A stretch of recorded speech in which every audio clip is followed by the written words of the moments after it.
Hype R3 OLED 7 jutaan OLED RAM 24 GB. Ajaib. Udah tamat. Karir review gue udah selesai. Nah, di tangan gua itu ada laptop dari Axio yang namanya Hype R3 OLED. Yang dimana kayak di intro gua tadi gue bilang, ini laptop harganya 7 jutaan, RAM-nya 24 GB. Ini sih bener-bener kayak karir review gua tuh udah ketemu tamatnya gitu ya. Untuk spesifikasi lengkapnya, laptop ini tuh dia pakai Intel Core i3 1215U. RAM-nya itu udah LPDDR5 24 GB dengan speed 4800 MB transfer. Iya, terdengar lemot lah untuk LPDDR5 zaman sekarang. Tapi ya ini DDR5 sih dan 24 GB dan gue nggak bisa protes apa-apa. Di 7 juta dapat 24 GB. Ya sudah lah gitu. Terima aja yang ada gitu. Karena 24 GB tuh setahu gue tuh starting di laptop-laptop 20 jutaan ya. Dan ini membuat gue sesuatu yang cukup baru di laptop 7 juta ada RAM 24 GB.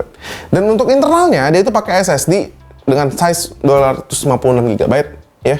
Gokil ya, RAM-nya itu 10% dari storage-nya ya. Dan untuk si laptop ini secara overall itu bobotnya itu di bawah 1 kg karena memang ini yang sangat dijual oleh Axio. Bahkan di website-nya tulisan under 1 kg. Di box-nya juga ada under 1 kg. Gede banget. Dan memang enteng sih. Dan menurut gue ini secara desain ini yang paling sleek so far ya.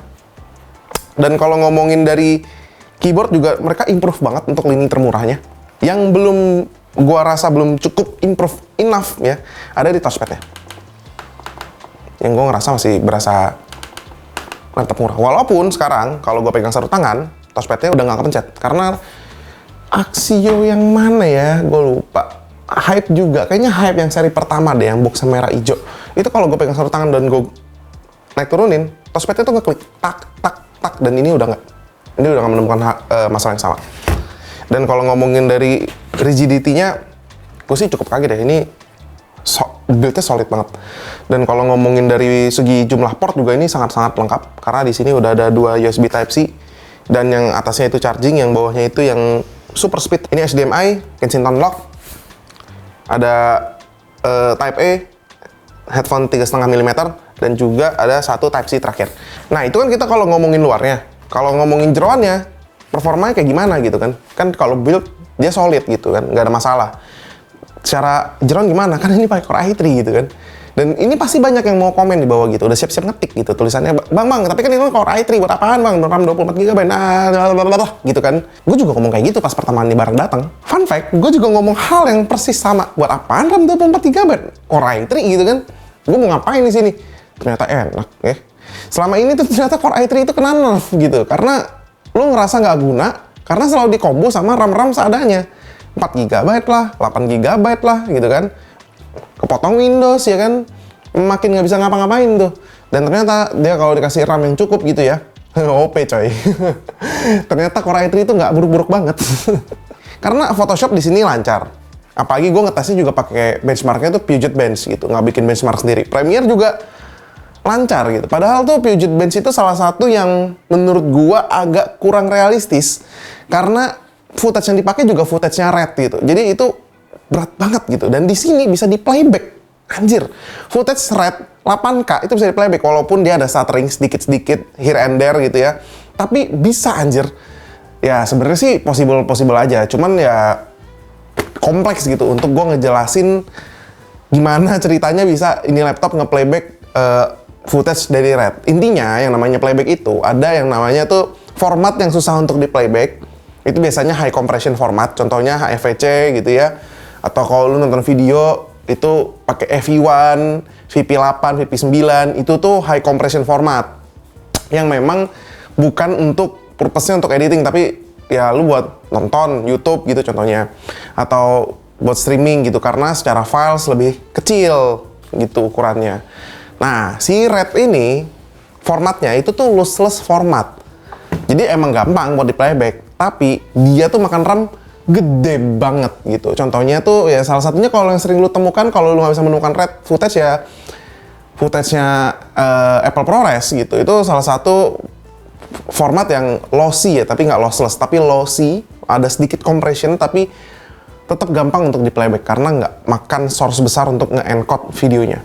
Dan terakhir kita pindah ke layarnya. Ini tuh dia pakai 14 inci OLED dengan resolusi 1920 x 1200. Untuk spesifikasinya sih gue yakin banget ini 400 nits untuk SDR-nya. Dan problemnya ada di color gamut tentunya. Karena di sini kita nggak bisa ukur, karena ya balik lagi kita nggak fokus nge-review layarnya tentunya. Karena memang gue yang fokuskan itu adalah nge-review secara overall performance dari si laptop ini. Sebenarnya untuk layarnya sendiri didiklaim sama Axio itu udah 100% sRGB dan juga 100% DCI P3. Cuman ya balik lagi, ini kan klaim ya, kita nggak bisa tes sendiri. Tapi ya kalau ngomongin OLED biasanya memang dari segi color gamut itu memang udah cukup oke dari warnanya. Jadi emang cocok sih kalau buat lu yang pengen buat Photoshop ataupun desain-desain lucu-lucu gitu. Tapi secara performa CPU doang gimana? Ya udah, nih gue kasih lihat aja tabelnya. Karena menurut gua ya Core i3 balik lagi emang nggak banyak ruang geraknya karena cuma 4 core 8 thread. Ya balik lagi ya tabiat performa juga ya Core i3 1215U juga bukan prosesor baru, itu harusnya memang lu udah familiar lah dengan performa seperti ini. Memang ya performa yang seadanya aja gitu.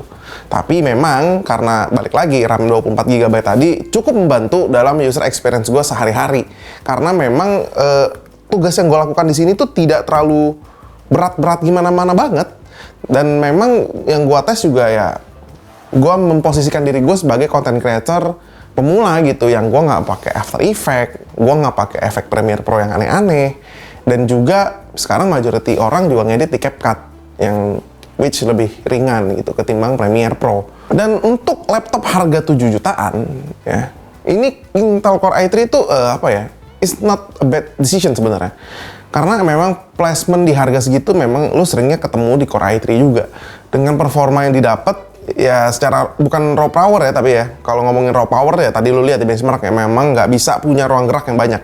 Tapi performa secara user experience dimana ya ganti aplikasi, buka tab di Chrome, buka Discord, email, ya kan, spreadsheet, even daily task macam ya browsing doang, nonton video. Gue di sini juga ngetes untuk Photoshop, untuk Premiere ya. Itu tuh gue nggak menemukan ada hiccups yang bener-bener ganggu banget gitu. Kayak ngetik sampai telat gitu. Memang ketika gue buka aplikasinya, ada loading. Itu nggak bisa dihindari. Ada loading. Tapi setelah selesai load, gue nggak menemukan apapun lagi gitu. Kecuali memang si aplikasinya itu udah terlalu lama gue minimize sampai dia tuh hibernate. Nah itu tuh untuk nge-loadnya lagi butuh waktu. Jadi buat gue, ketika gue nge-review produk ini cukup menarik positioningnya karena gue jauh lebih mindful ketika gue harus ingat kalau laptop ini tuh laptop 7 jutaan, prosesor juga Core i3 gitu. Dan kalau ngomongin kesehariannya ya paling kalau ada masalah lagi yang harus gue cari ketika gue ngedit di Photoshop ya scratches-nya penuh karena ini 250GB, tapi itu bukan masalah, ini bisa di-upgrade. Jadi ya bukan masalah yang nggak bisa di-solve menurut gua. Dan kalau secara SKU dia tuh ada banyak banget sebenarnya. Bahkan dia tuh startnya tuh dari non-OLED dan tentunya lebih murah yang versi si non-OLED-nya. Tapi gua nggak menemukan versi Core i3 dengan RAM 24GB di varian non-OLED. Dia itu cuma ada di varian OLED. Dan kalau di non-OLED yang punya RAM 24GB itu ada di varian Core i5. Jadi dia tuh emang start di non-OLED Core i3 12GB RAM dan internal 256 dengan harga 5 jutaan, itu non-OLED. Balik lagi ingat, non-OLED 5 jutaan. Dan tertingginya ada di i5 varian OLED dengan RAM 24GB dan internal 512. Dan ya biasalah Axio, dia penyediaan SKU banyak sekali. Bahkan di satu seri laptop ini aja dia ada versi i3, i5, OLED, non-OLED, RAM 12, RAM 24, internal 256, internal 512. Ada versi DOS, ada versi Windows, banyak banget. Jadi ya kayaknya ini cocok sih buat orang-orang kuliahan ya. Baik lagi, ini pasti targetnya anak sekolah atau anak kuliahan. Tapi seenggaknya dengan harga segini, lu dapet laptop dengan layar OLED. Walaupun si price point ini bukan sesuatu yang spesial gitu, karena memang banyak laptop-laptop lain yang menggunakan OLED di price point segini dengan spesifikasi yang mirip, tapi memang gue sadar banget yang dijual banget sama dia, pertama bobot, terus kedua adalah RAM-nya yang starting di 12GB. Itu benar-benar selling point yang sangat-sangat tinggi menurut gue, karena memang di keseharian kita ketika kita ngerasain nge-lag, itu kebanyakan ada di RAM bottleneck. Nah, karena ini laptop Axio, ya dari segi program unggulannya tetap laptop ini dapat, walaupun ini laptop murah ya jatuhnya ya. Apa program unggulan itu? Udah jelas yang namanya ADP, Accidental Damage Protection. Jadi intinya lo bisa nggak sengaja ngerusakin laptop dan tetap ditanggung kerusakannya sama si Axio lah. So, segitu aja dari gua. Jangan lupa like, share, dan subscribe. Jangan lupa follow Instagram kita di @lazymonday. Kalau lo mau nanya-nanya masalah laptop ini bisa komen di bawah. Dan kalau lo mau gua nge-review produk apa Axio lagi atau produk serupa gitu, lu bisa komen di bawah aja. Nanti gua akan coba carikan barangnya dan gua akan review. Dan jangan lupa follow Instagram pribadi gua di @wi__nko. Dan segitu aja. Bye bye guys.